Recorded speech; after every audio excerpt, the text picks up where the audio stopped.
Good morning friends.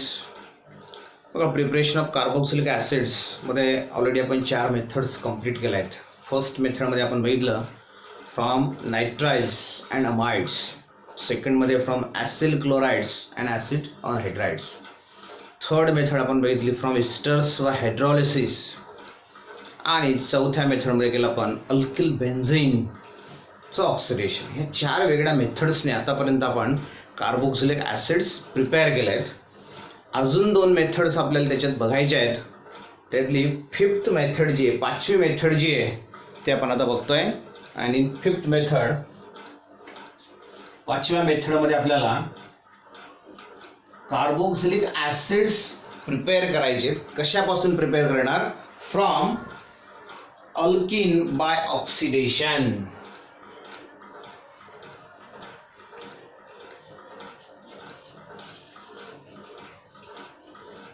अल्किनचं जर आपण oxidation केलं then here carboxylic acids are formed, and here the oxidation is carried out by using the oxidizing agent acidic KMnO4, that is the mixture of KMnO4 and the acid utilized for the acidification of that KMnO4 is your dilute H2SO4. The mixture of dilute H2SO4 and KMnO4 is here used for the oxidation of your alkene. Now consider the example. Suppose here the alkene given is, okay, aromatic hydrocarbon तुम्हाला दिलेला आहे benzene, and to this benzene ring, ह्या benzene ring ला side ला CH double bond CH2, benzene रिंगला CH double bond CH2 एवढा group त्याला link याला म्हणणार तुम्ही phenyl ethane.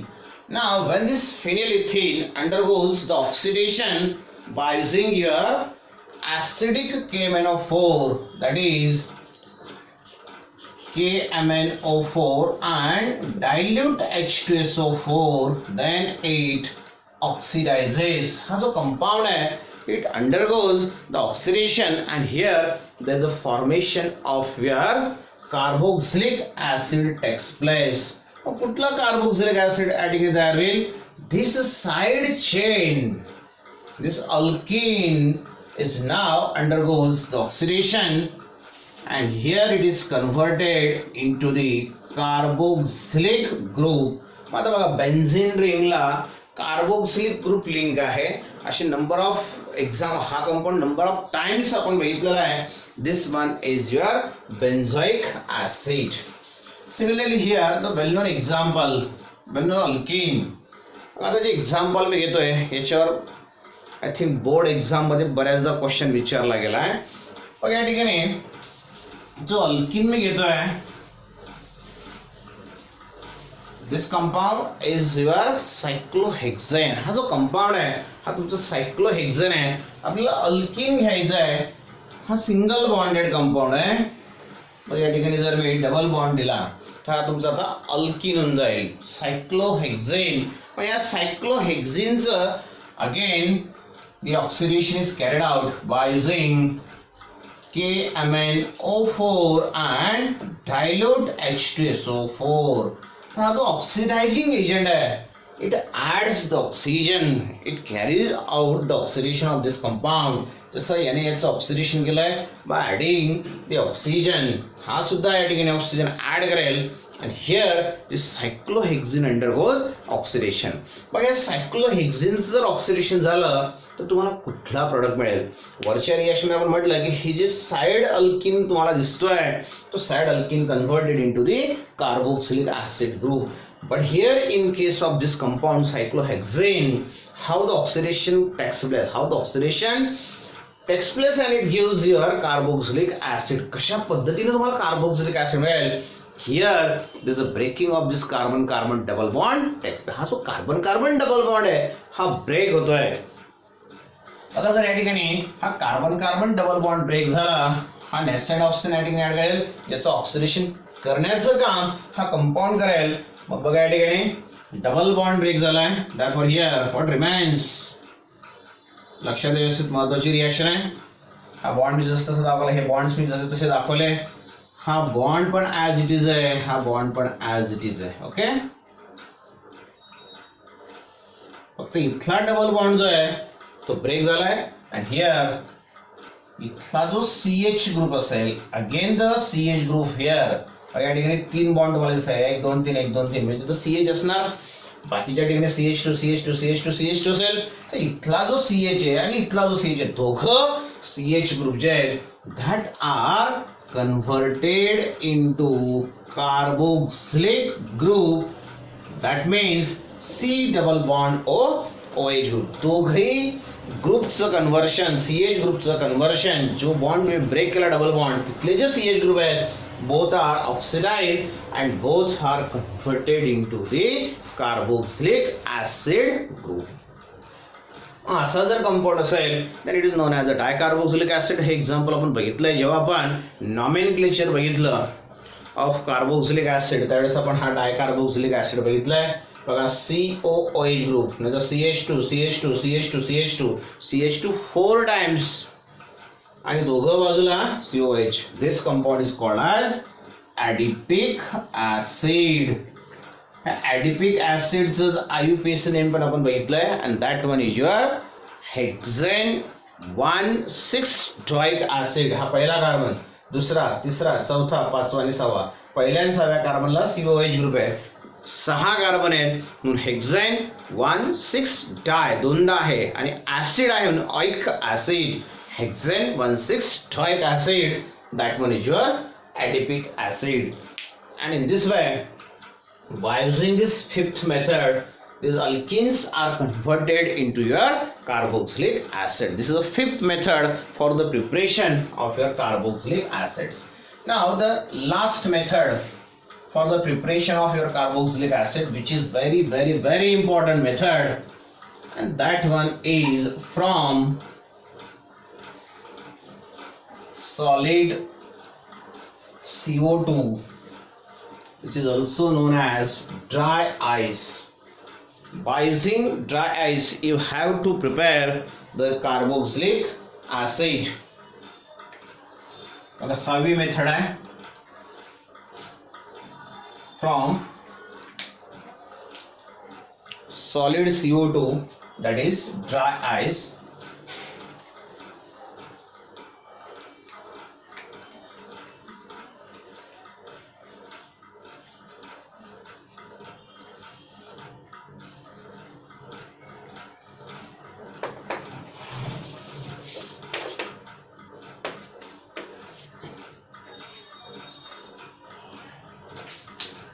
Last method for the preparation of your carboxylic acid from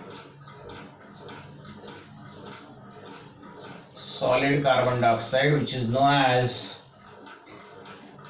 dry ice, and Grignard's reagent. दोन वेगळे कंपाऊंड्स ज्याच्यापासून तुम्हाला कार्बोक्सिलिक ऍसिड प्रिपेअर करायचं आहे. दोघं कंपाऊंड, दोघं रिॲक्टंट तुम्हाला देऊन टाकले. By using this two reactant, that means solid CO2 which is known as a dry ice and Grignard reagent, ह्या दोघांचा यूज करून आपल्याला आता कार्बोक्सिलिक ऍसिड प्रिपेअर करायचं. Very important method. बघा कशा पद्धतीने तयार करणार. When Grignard's reagent, general reaction तुम्हाला सांगतोय.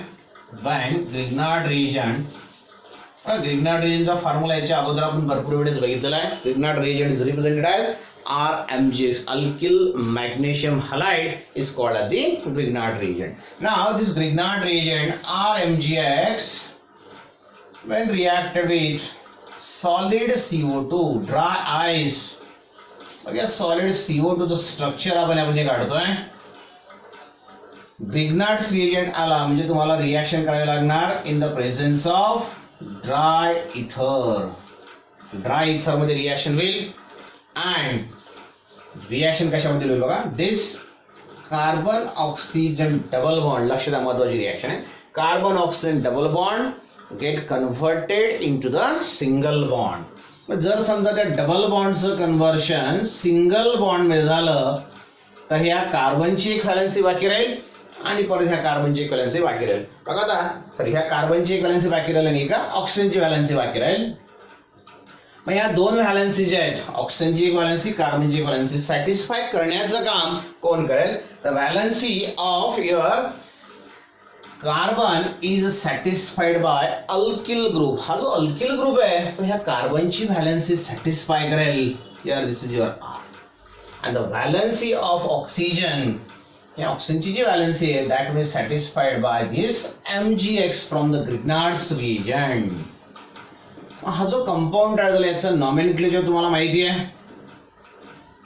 बघा, जेव्हा तुम्ही ग्रिग्नार्ड्स रिएजंट यूज करणार तेव्हा 3 कंडिशन्स मी तुम्हाला सांगितल्या आहेत. ग्रिग्नार्ड्स रिएजंट यूज केला म्हणजे रिॲक्शन कॅरी आउट करण्यासाठी तुम्हाला ड्राय इथर यूज करायचा आहे, बरोबर आहे. ग्रिग्नार्ड रिएजंट ड्राय इथर वापरला की कंपाऊंड जो तयार होणार तो पण आपला फिक्स ठरलेला असतो, तो म्हणजे तुमचा magnesium complex.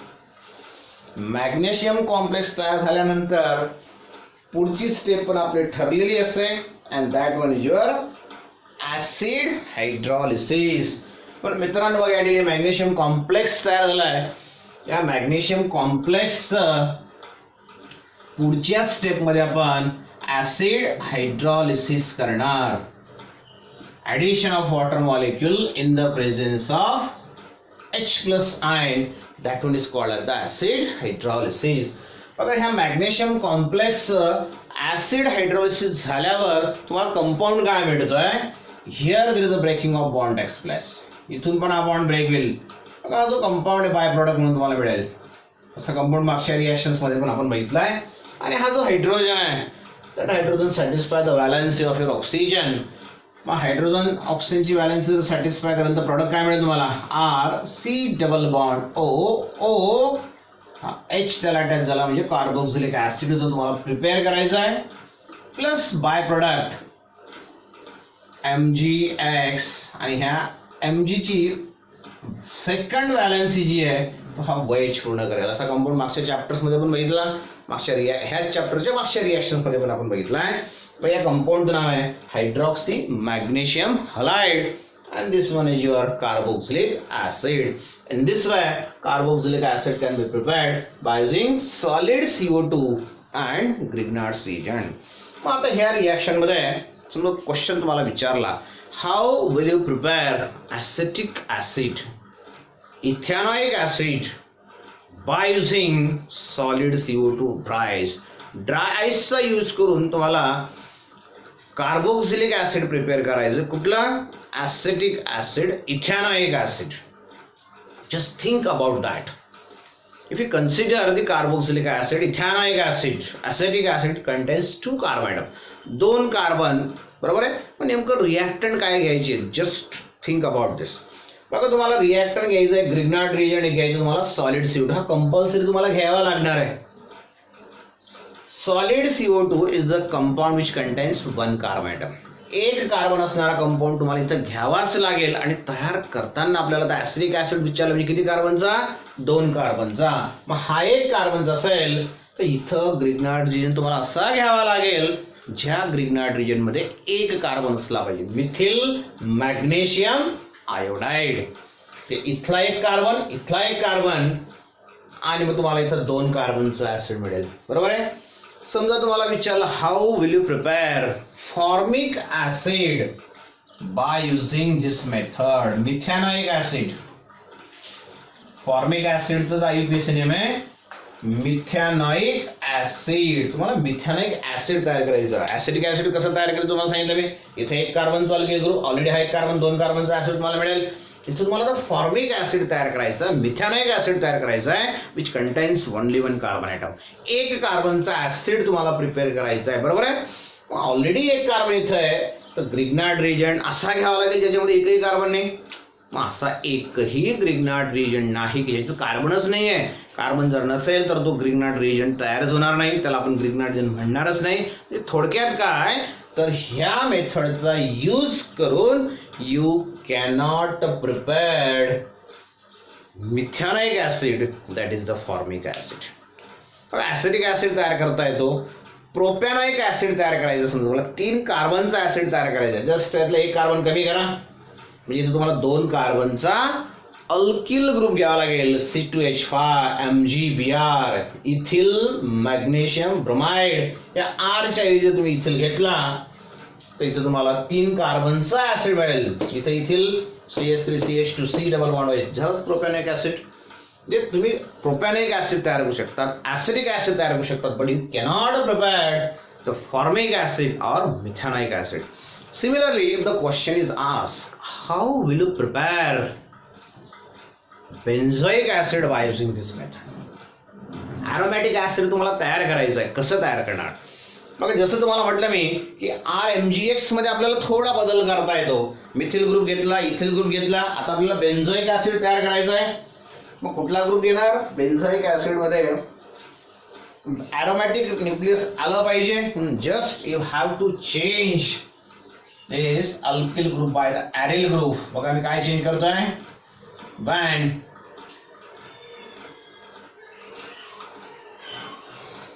alkyl group is changed by aryl group. This compound is known as phenyl magnesium iodide. Phenyl magnesium iodide, which is your Grignard's reagent in the presence of dry ether. इथं पण असेल तुमचा phenyl group, magnesium complex तुम्हाला मिळेल, आणि परत या ठिकाणी परत phenyl group असेल, बेंझिनची रिंग असेल. मग बेंझिनच्या रिंगला काय अटॅच झाला? COH, म्हणजे तुमचा कुठला कंपाऊंड तयार झाला? बेन्झोइक ऍसिड. एवढी सिंपल मेथड या ठिकाणी आहे. एक जनरल रिॲक्शन जर तुमची लक्षात असेल तर फक्त तुम्हाला काय चेंज करायचं आहे? फक्त just you have to change the alkyl group. किती कार्बनचा अल्किल ग्रुप घ्यायचा तेवढं आपल्याला ठरवायचं आहे. इथं फक्त ऍसिड कोणता विचारला ते बघा. 3 कार्बनचा ऍसिड विचारला असेल तर 2 कार्बनचा अल्किल ग्रुप घ्या. 4 कार्बनचा ऍसिड विचारला असेल तर 3 कार्बनचा घ्या. जेवढ्याही कार्बनचा तुम्हाला ऍसिड प्रिपेअर करायचं असेल त्याच्यापेक्षा 1 कार्बन कमी असणारा अल्किल ग्रुप तुम्हाला घ्यायचा आहे. 1 कार्बन कमी असणारा का म्हटलं मी आपण, तर हा जो 1 कार्बन हा कुठून येणार आहे, तर तो ड्राय आईस मधला तो कार्बन असणार आहे. ओके, लक्षात आलं? तर त्याला 6 methods, different methods for the preparation of your carboxylic acid. बघा, अल्डिहाइड्स कीटोन्सचं प्रिपरेशन आपण बघितलं. आता कार्बोक्सिलिक ऍसिडचं पण प्रिपरेशन जे आहे ते आपण या ठिकाणी कंप्लीट केलं आहे. बघा, त्याच्यानंतर आपल्याला बघायचं आहे प्रिपरेशन मेथड्स. 3 जे क्लास आहेत तुमचे ह्या चॅप्टर मधले, अल्डिहाइड्स असेल, कीटोन्स असतील किंवा कार्बोक्सिलिक ऍसिड असेल, या 3 क्लासच्या प्रिपरेशन मेथड्स आपण बघितलंय. त्याच्यानंतर आपल्याला बघायचं आहे physical properties of your aldehydes and ketones.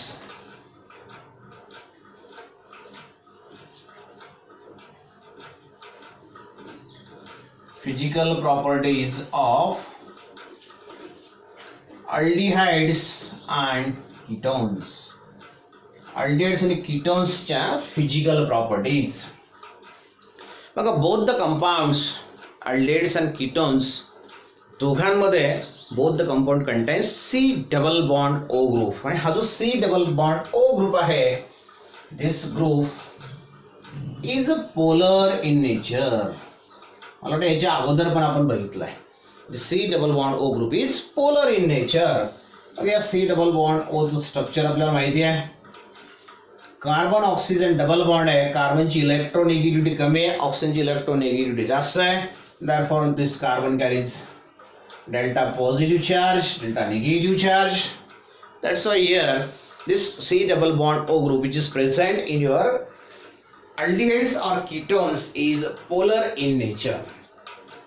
मग ह्या पोलॅरिटीचा त्याच्या फिजिकल प्रॉपर्टीजवर काय फरक पडणार आहे ते पुढच्या याच्यात बघणार आपण. मग आता अल्डिहाइड्स कीटोन्स मध्ये आपल्याला फर्स्ट फिजिकल प्रॉपर्टी बघायची आहे regarding your formaldehyde. Very first member of the aldehyde family is your formaldehyde.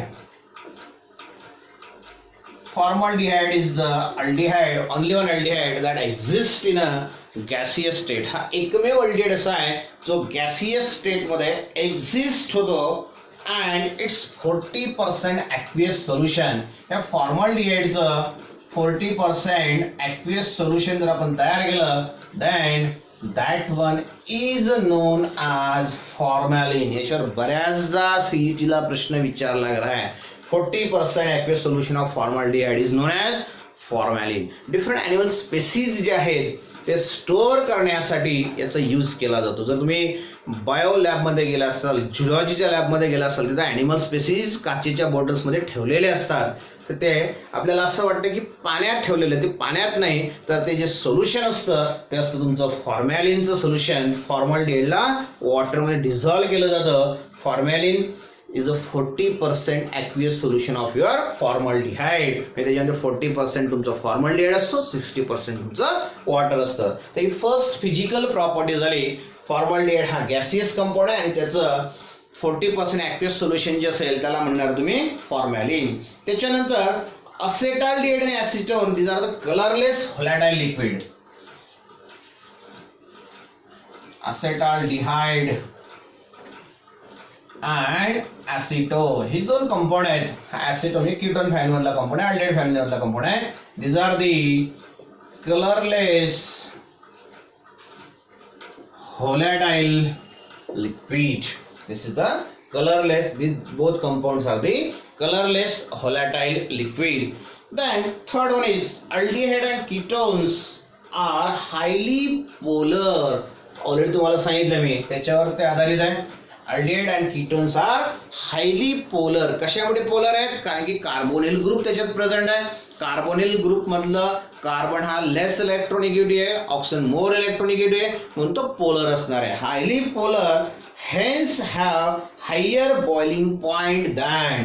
यांचा जो बॉइलिंग पॉइंट असतो, बॉइलिंग पॉइंट यांचा जास्त असतो, यांचा बॉइलिंग पॉइंट हायर आहे than your ethers and hydrocarbons. म्हणजे तुमचे अल्केन्स वगैरे जे आहेत, अल्केन्स पेक्षा किंवा इथर्स पेक्षा यांचा जो बॉइलिंग पॉइंट आहे अल्डिहाइड अँड कीटोनचा तो जास्त असतो. Very important property regarding your aldehydes and ketone. They having higher carbonyl group, that's why their boiling point is higher as compared to your ethers and the hydrocarbons, that means your alkanes. Similarly here, if you compare the boiling point of aldehydes and ketones, the boiling point of aldehyde and ketones is less or lower as compared to carboxylic acids and alcohols. Carboxylic acids आणि alcohols पेक्षा यांचा boiling point कमी असतो, पण कोणापेक्षा जास्त असतो? Ethers पेक्षा जास्त असतो, अल्केन्स पेक्षा जास्त असतो. Carboxylic acid, alcohol, then your aldehydes and ketones, मग शेवटी ethers and hydrocarbons means your alkanes. ही सिक्वेन्स लक्षात ठेवा. तुम्हाला वाटल्यास पुढच्या ह्याच्यात मी लिहून देईल. तर ह्या पद्धतीने त्याच्या बॉइलिंग पॉइंटची ही प्रॉपर्टी आहे. Similarly here we consider this solubility. Very important property. What about the solubility of the aldehydes and ketones? Okay, it is only म्हटलं आपण aldehydes and ketones contain the polar carbonyl group. यांच्यामधला जो carbonyl group आहे तो polar आहे. आणि polarity जर आली, वॉटर तुमचं पोलर सॉल्व्हंट आहे, तर वॉटरमध्ये हे सोल्युबल होतील किंवा नाही. जनरली आपण असं म्हणतो की organic compounds are insoluble in water. But here if you consider aldehyde and ketones, as they contain the polar carbonyl group, their solubility is in the polar solvent, that means your water. But lower members are soluble in water.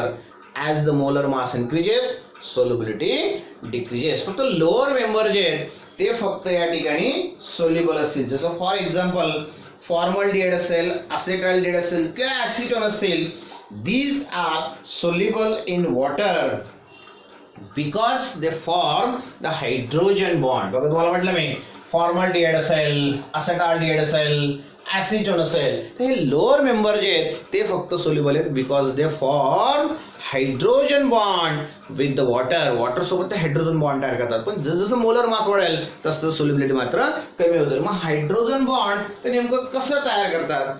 Water सोबतचा hydrogen bond तुम्ही कसं दाखवणार? Carbonyl ग्रुपची polarity आपल्याला माहिती आहे. Carbon oxygen double bond आहे. कार्बनवर delta positive charge, हा delta negative charge. and if you consider the water molecule is represented in this way, HOH. Already तुम्हाला म्हटलं की वॉटर सुद्धा काय, it's a polar solvent. This one is your delta positive, hydrogen delta positive आहे, तुमचा delta negative आहे. Again here if you consider the carbonyl group which contains C double bond O group. मग परत C double bond वाला म्हणजे काय, delta positive आणि delta negative. बघा ठीक आहे ना, आता एक वॉटर मॉलिक्यूल जो आहे that forms the hydrogen bond, हा हायड्रोजन बॉन्ड तयार करतोय. कोणासोबत तयार करणार, this hydrogen forms the bond with oxygen of the carbonyl group, म्हणजे aldehyde and ketone. Again here is a formation of hydrogen bond. असं हायड्रोजन बॉन्डिंग तयार होतं. म्हणून लोअर मेंबर जे आहेत, जसं for example formaldehyde, acetaldehyde, acetone, तेच फक्त वॉटरमध्ये सोल्युबल आहेत. पण याच्यापेक्षा हायर मेंबर जे आहेत, जसं मोलर मास वाढेल तसं त्यांची सोल्युबिलिटी कमी होईल. हे लक्षात ठेवा, हायड्रोजन बॉन्ड लक्षात ठेवा. वॉटर मॉलिक्यूल इथं दोन हायड्रोजन बॉन्ड या ठिकाणी तयार करतोय. दोघं हायड्रोजन जे आहेत ते हायड्रोजन बॉन्ड या ठिकाणी तयार करतात. तर असा हायड्रोजन बॉन्ड तयार होतो. म्हणून लोअर मेंबरची सोल्युबिलिटी जी आहे ती वॉटरमध्ये तुम्हाला दिसेल. पण ह्याच कंपाऊंडची अल्डिहाइड्स आणि कीटोनची सोल्युबिलिटी जर आपण ऑर्गॅनिक सॉल्व्हंटमध्ये बघितली तर ते हायली सोल्युबल असणार. बिकॉज लाईक डिझॉल्व्स लाईक हे प्रिन्सिपल आपण 11वी पासून शिकतोय. Organic compounds dissolved in organic solvent. मग अल्डिहाइड कीटोन्स ऑर्गॅनिक आहेत, पण कुठल्या ऑर्गॅनिक सॉल्व्हंट जर आपण वापरला, बेन्झिन असेल, कार्बन टेट्राक्लोराइड असेल, इथं असेल, त्याच्यामध्ये मात्र हे ते कंपाऊंड जे आहेत ते तुमचे सोल्युबल होतील. बघा या ठिकाणी आता सोल्युबिलिटी आपण बघितली. What about the odor of these compounds?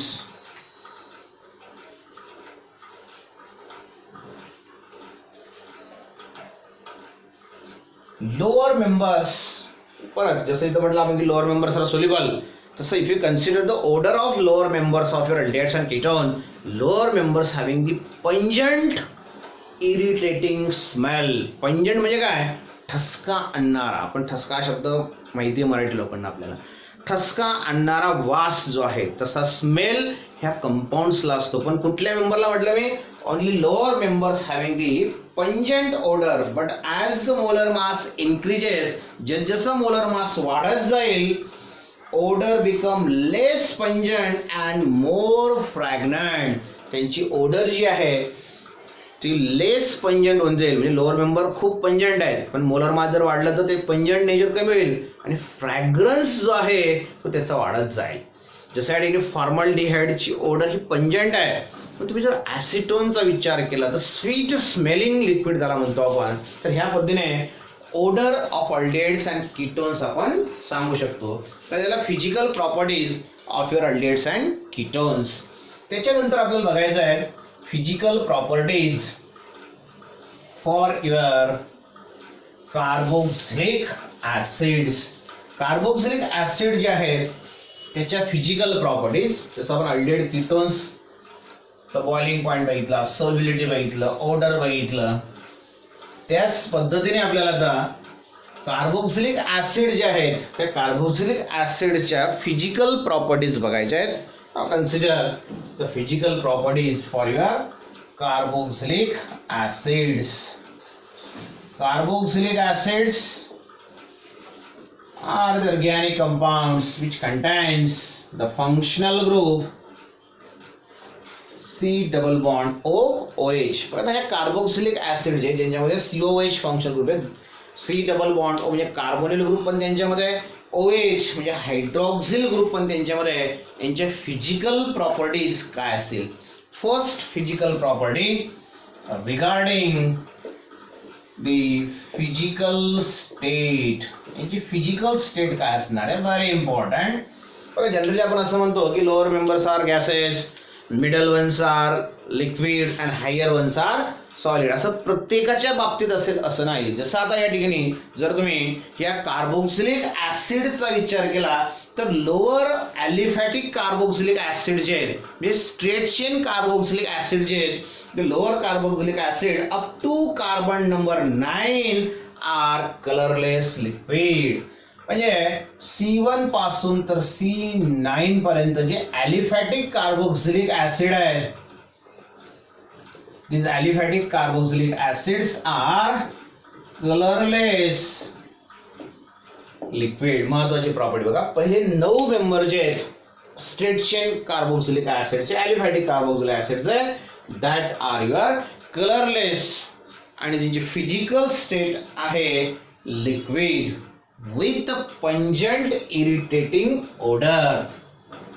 Again they are having the pungent odor. जसं आपण फॉर्मल्डिहाइड मध्ये बघितलं, फॉर्मल्डिहाइडची पंजंट ऑर्डर आहे, तसं या ठिकाणी पहिले 9 मेंबर जे आहेत ते कलरलेस लिक्विड आहेत, म्हणजे 9 कार्बन असणार आहे आणि त्यांची ऑर्डर पण जी आहे ती पंजंट इरिटेटिंग ऑर्डर आहे. हे झालं पहिल्या 9 कार्बोक्सिलिक ऍसिडच्या बाबतीत त्याची फिजिकल स्टेट आपण बघितली. मग हायर जर असतील तर काय होणार आहे, the higher members are odourless waxy solid. याच्यापेक्षा जास्त कार्बन जर असतील तर त्याला म्हणणार तुम्ही higher member and these are odourless waxy solids.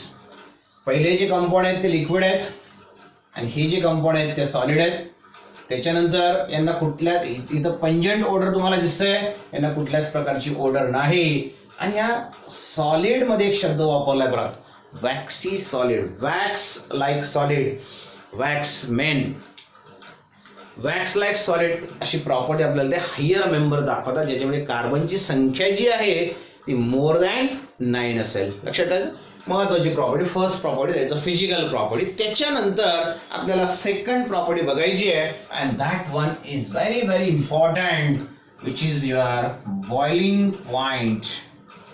What about the boiling point of your carboxylic acids. मागच्या याच्यात तुम्हाला म्हटलं मी की कार्बोक्सिलिक ऍसिड्स आणि अल्कोहोल्स पेक्षा अल्डेड कीटोनचा बॉइलिंग पॉइंट कमी असतो. अल्डेड कीटोन पेक्षा अजून कोणाचा कमी असतो, इथर्सचा कमी असतो किंवा हायड्रोकार्बन्स म्हणजे अल्केन्सचा कमी असतो. या सिक्वेन्सचा जर आपण विचार केला, सर्वात कमी तुमचे hydrocarbon, ethers, aldehyde, ketones, alcohols, आणि मग सर्वात जास्त कोणाचा असतो तर ह्या कार्बोक्सिलिक ऍसिडचा असतो. कार्बोक्सिलिक ऍसिड्स हॅव्हिंग ह्या सर्व कंपाऊंड्स मध्ये सर्वात जास्त बॉइलिंग पॉइंट जो आहे तो तुमचा कार्बोक्सिलिक ऍसिड मध्ये असतो. मग नेमकं याचं कारण काय असणार आहे, कार्बोक्सिलिक ऍसिडचा बॉइलिंग पॉइंट बाकीच्यांपेक्षा जास्त का असेल. Here we consider the boiling point of the carboxylic acid. Why it is higher than your aldehydes, than your ketones, even than your alcohols? Because the unique property shown by your carboxylic acids is that they forms dimer which are held by intermolecular hydrogen bonds. हे जे compound आहेत हे dimer तयार करतात आणि dimer जे आहे, डायमिन्स two mer means molecule, यांचे 2 मॉलिक्यूल एकत्र येतात आणि त्या दोघं मॉलिक्यूल मध्ये काय प्रेझेंट असतं, inter molecular hydrogen bonding. Listen here, कशा पद्धतीने डायमर तयार होईल बघा. कार्बोक्सिलिक ऍसिड्सला आपण कसं दाखवतो, carboxylic acids are represented as R C double bond O OH. बरोबर आहे, ऑलरेडी आपण वर दाखवले R C double bond O OH. बघा याचं रिप्रेझेंटेशन करताना कशा पद्धतीने करणार तुम्ही, आता तोच ग्रुप आहे, फक्त रिप्रेझेंट कसं करतोय आपण, R C double bond O OH, तोच कंपाऊंड, फक्त दाखवताना थोडंसं वेगळं दाखवलं आपण. डायमर तयार करतात. डायमर कसा तयार होईल बघा. आता dimers two mer means molecule, दुसरा मॉलिक्यूल मला दाखवतोय R C double bond O OH. बघा 2 मॉलिक्यूल मी दाखवले कार्बोक्सिलिक ऍसिडचे. बघा या प्रत्येकावरचे चार्ज कशा पद्धतीने सेपरेट होईल. कार्बन लेस इलेक्ट्रोनिगेटिव्ह म्हणून delta positive, delta negative, delta negative, delta positive, delta positive, delta negative, delta negative, delta positive. या सर्वांवरचा चार्ज ऑलरेडी तुम्हाला माहिती आहे, मागच्या वर्षापासून आपण शिकतोय. ज्याची इलेक्ट्रोनिगेटिव्हिटी जास्त त्याच्यावर निगेटिव्ह चार्ज, ज्याची इलेक्ट्रोनिगेटिव्हिटी कमी त्याच्यावर पॉझिटिव्ह चार्ज. बघा 2 मॉलिक्यूल तुमच्या समोर आहेत. डायमर कसा तयार होईल म्हटलं पण मी तुम्हाला अगोदर म्हटलं की inter molecular, inter means between 2 molecule hydrogen bonds तयार होईल. पहिला मॉलिक्यूल आणि हा दुसरा मॉलिक्यूल, पहिल्या मॉलिक्यूलचा OH चा हायड्रोजन आणि दुसऱ्या मॉलिक्यूलचा कार्बोनिल ऑक्सिजन. पहिल्याचा कार्बोनिल ऑक्सिजन आणि दुसऱ्याचा काय होईल? H from hydroxyl group, H group मधला हायड्रोजन. तर अशा पद्धतीने डायमर तयार होतो. That's why here the boiling point of carboxylic acid is highest असं म्हटलं तरी चालेल than your other compounds like your alcohols, ketones, aldehydes, ethers, and again your hydrocarbons of the comparable mass. तर झालं बॉइलिंग पॉइंटच्या बाबतीत.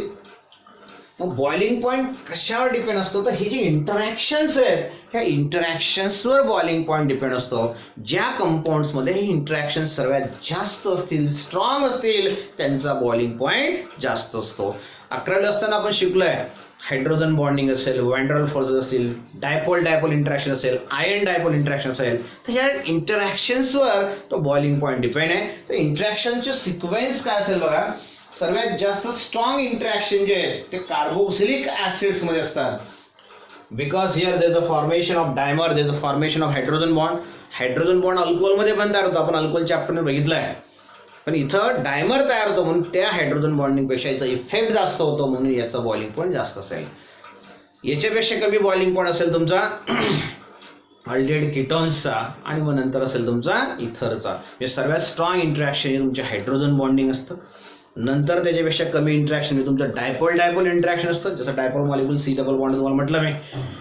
हायड्रोजन बॉन्डिंग स्ट्रॉंग इंटरॅक्शन, त्याच्यापेक्षा कमी इंटरॅक्शन म्हणजे डायपोल इंटरॅक्शन, त्याच्यापेक्षा कमी म्हणजे van der Waals forces of attraction. मग ज्याच्यात सर्वात स्ट्रॉंग इंटरॅक्शन लाईक आज हायड्रोजन बॉन्डिंग डायमर, तो कंपाऊंड तुम्हाला हायेस्ट बॉइलिंग पॉइंट दाखवतो. This is the property of your carboxylic acid, that is your boiling point. हे झालं बॉइलिंग फिजिकल स्टेट आपण बघितलं, बॉइलिंग पॉइंट आपण बघितलं.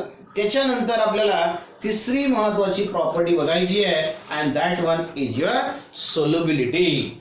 याची सोल्युबिलिटी काय असणार आहे?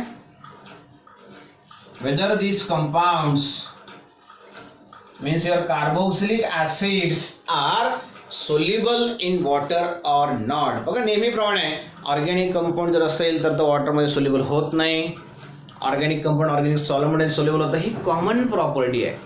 What about your carboxylic acid? Whether these are soluble in water or not? Again, मागच्या याच्याप्रमाणे लोअर कार्बोक्सिलिक ऍसिड्स जर असतील, यांचं मोलर मास कमी आहे, सुरुवातीचे जे मेंबर्स आहेत अप टू कार्बन 4, 4 कार्बन पर्यंतचे जे कार्बोक्सिलिक ऍसिड आहेत, formic acid, acidic acid, propionic acid किंवा तुमचा ब्युट्रिक ऍसिड असेल, पहिले 4 मेंबर जे आहेत यांना आपण लोअर कार्बोक्सिलिक ऍसिड म्हणतो. Lower carboxylic acids are miscible with water. ते वॉटर सोबत मिसिबल होतात. कशामुळे? Due to the formation of hydrogen bond with water molecule. But as the molar mass increases solubility property, हे कॉमन प्रॉपर्टी. जसं molar mass वाढेल solubility कमी होत जाईल. मग हायड्रोजन बॉन्ड जो आहे तो ऍसिडच्या मॉलिक्यूलमध्ये आणि वॉटरच्या मॉलिक्यूलमध्ये कशा पद्धतीने तयार होतो बघा या ठिकाणी. How the formation of hydrogen bond takes place between water and carboxylic acid. Carboxylic acid आणि वॉटर मधला हायड्रोजन बॉन्ड कशा पद्धतीने तयार होईल लक्ष द्या व्यवस्थित. आता वॉटर मॉलिक्यूल जो आहे that one is represented in this way HOH. जसं मागच्या आपण दाखवलंच आहे हायड्रोजन बॉन्ड कसा तयार होतो. आता हा C double bond O group carboxylic acid मधला, RC double bond OH. This is one of the carboxylic acid molecule. Again here R C double bond OH, and again here R C double bond OH, R C double bond OH. बघा 3 molecule मध्ये दाखवले carboxylic acid. लक्ष देत आहे RCOH, RCOH, and again RCOH. These 3 molecules forms the hydrogen bond with one water molecule. एकाच water molecule सोबत 3 carboxylic ऍसिडचे molecule hydrogen bond तयार करतात. आता डेल्टा निगेटिव्ह डेल्टा पॉझिटिव्ह तुम्हाला माहिती आहे. याच्यातला ऑक्सिजन, याच्यातला हायड्रोजन बॉन्ड तयार झाला. परत कार्बोनिल ऑक्सिजन आणि वॉटर मधला हायड्रोजन बॉन्ड तयार झाला. OH ग्रुप मधला हायड्रोजन आणि वॉटर मधला ऑक्सिजन परत हायड्रोजन बॉन्ड तयार झाला. तर असं हायड्रोजन बॉन्डिंग कार्बोक्सिलिक ऍसिड मध्ये आणि वॉटर मध्ये तयार होतं. म्हणून पहिले 4 मेंबर जे आहेत किंवा ज्याच्यात 4 कार्बन आहेत 1 2 3 4 असे 4 कार्बन आहेत up to C1 to C4 असे कार्बोक्सिलिक ऍसिड जे आहेत that are soluble in water, ते वॉटर मध्ये सोल्युबल आहेत. तर हायर मेंबरचा जर आपण विचार केला मात्र तर as the molar mass increases solubility decreases. हे झालं सोल्युबिलिटी फॉर हायर मेंबर्स किंवा लोअर मेंबरच्या बाबतीत. Similarly here we consider the aromatic acids. Aromatic acids are practically insoluble in water. Aromatic acid जे आहेत ते वॉटर मध्ये सोल्युबल होत नाही. लक्षात ठेवा, aromatic acids are insoluble in water. Similarly मग हे सर्व वॉटरच्या बाबतीत आपण बघितले. Solubility of carboxylic acid in water काय, तर लोअर मेंबर सोल्युबल होतात. मोलर मास वाढलं सोल्युबल होणार नाही. ॲरोमॅटिक ऍसिड असेल तर ते सोल्युबल होणार नाहीत, प्रॅक्टिकली इनसोल्युबल. हे सोल्युबल परत कशामध्ये असेल, जनरल जे आपण नेहमी म्हणतो organic compounds are soluble in organic solvents. तर हे ऑर्गॅनिक सॉल्व्हंट्स जर असतील तर अशा ऑर्गॅनिक सॉल्व्हंट्स मध्ये हे सहज सोल्युबल होतात.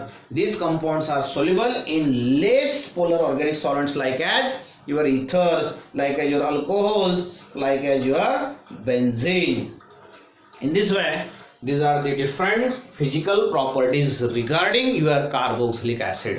बघा या ठिकाणी आज आपण तिघं फंक्शन ग्रुप आहेत, अल्डिहाइड्स, कीटोन्स आणि कार्बोक्सिलिक ऍसिड, या सर्वांचं प्रिपरेशन तुमचं कंप्लीट झालं. ह्या तिघं फंक्शन ग्रुपचं अल्डिहाइड, कीटोन्स, कार्बोक्सिलिक ऍसिडचं फिजिकल प्रॉपर्टी सुद्धा या ठिकाणी कंप्लीट झाला. इथून पुढचा जो पार्ट आहे जो तुमच्या सर्व एक्झाम्सच्या दृष्टिकोनातून खूप महत्त्वाचा आहे तो म्हणजे chemical properties of your aldehydes and keto. खूप इंटरेस्टिंग पार्ट आहे, खूप लुसिड असा पार्ट आहे, सहज समजणारा पार्ट आहे आणि एक्झाम पॉईंट ऑफ व्ह्यूने खूप महत्त्वाचा पार्ट आहे. तो आपण पुढच्या लेक्चरपासून सुरू करणार. मित्रांनो या ठिकाणी आपलं फिजिकल प्रॉपर्टी जे आहेत अल्डिहाइड, कीटोन्स आणि कार्बोक्सिलिक ऍसिड्स कंप्लीट झालेले आहेत. या ठिकाणी आपण थांबणार आहोत. नेहमीप्रमाणे परत तुम्हाला मी या ठिकाणी सांगेल की व्हिडिओ परत रिपीट ऐकत चला, लिहून घेत चला, व्यवस्थित नोट्स जे मी पाठवतो त्या पण व्यवस्थित लिहून घेत चला. परत महत्त्वाची सूचना तुमच्यासाठी आहे, घराच्या बाहेर पडण्याचा प्रयत्न करू नका. सध्याची परिस्थिती खूप वाईट आहे. सर्व परिस्थितीचं अवलोकन करा. उगाच घराच्या बाहेर जाऊन आपण आपल्या कुटुंबाला आणि आपल्या गावातल्या लोकांना, आपल्या शहरातल्या लोकांना, आपल्या तालुक्यातल्या लोकांना धोक्यात टाकू नका. स्वतःला पण धोक्यात टाकू नका. स्वतःचा जीव वाचवा, बाकीच्यांचा पण जीव वाचवा, देशाला वाचवा. खूप मोठी संधी आहे देशासाठी चांगलं काम करण्याची, फक्त घरात बसून. मित्रांनो या ठिकाणी आपण थांबणार आहोत. व्हिडिओ तुम्हाला निश्चित आवडला असेल म्हणून लाईक करा, शेअर करा आणि चॅनल सबस्क्राईब करायला विसरू नका. आज थांबून थँक्यू. Best of luck.